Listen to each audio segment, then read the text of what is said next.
Perkenalkan,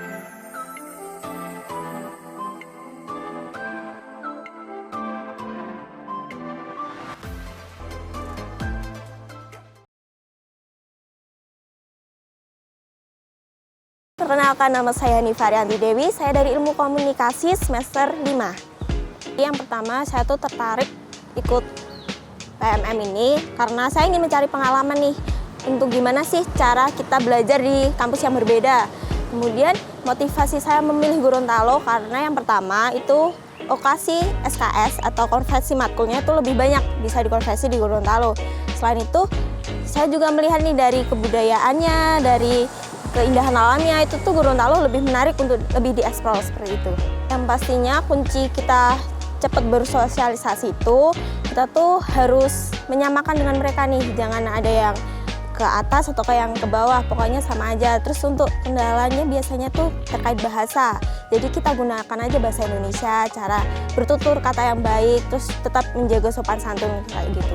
Untuk culture shock sendiri tuh sempat ya, karena kita dari budaya yang berbeda dijadikan satu, itu pasti kita mengalami banyak culture shock, terutama dari bahasa. Di Gorontalo sendiri tuh masih terkendala dari bahasa Indonesianya, jadi kesulitan untuk komunikasi dengan warga lokal tuh sangat terbatas.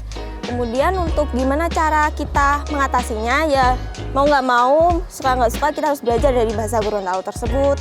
Terus habis itu untuk dari cuaca ya kayak kita antisipasi lah dengan bawa jaket atau pakai payung seperti itu. Kalau untuk kebudayaannya kita saling menghormati aja. Jadi gimana tetap terjalannya toleransi seperti itu.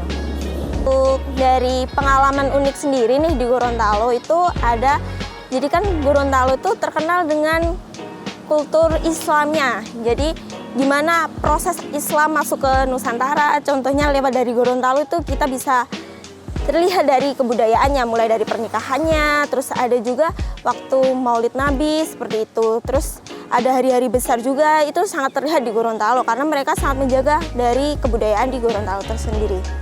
Momen yang paling berkesan yang pasti kita ketemu dari banyak teman nih dari Nusantara, mulai dari Sabang sampai Merauke. Kemudian kita banyak mempelajari budaya baru. Terus selain itu ikut PMM ini di Gorontalo juga tanpa sadar itu meningkatkan soft skill kita, mulai dari tiba-tiba ada jiwa kepemimpinan, terus yang mulainya nih malu-malu untuk apa itu namanya public speaking. Di PMM ini kita diajari untuk mau nggak mau kita harus mengasah soft skill kita seperti itu. Ini plusnya dari ikut PMM. Kita tuh taunya tuh di Jawa aja selama sebelum mengikuti PMM. Tapi setelah mengikuti PMM kita tahu bahwa Indonesia itu seluas itu. Banyak yang harus dieksplor, banyak yang harus dikunjungi. Jadi kita sebagai mahasiswa itu nggak boleh stuck di satu tempat. Kita harus berkembang dengan medan yang baru, dengan suasana yang baru seperti itu. Jadi banyak pengalaman yang bisa kita dapatkan setelah mengikuti PMM di Gorontalo seperti itu.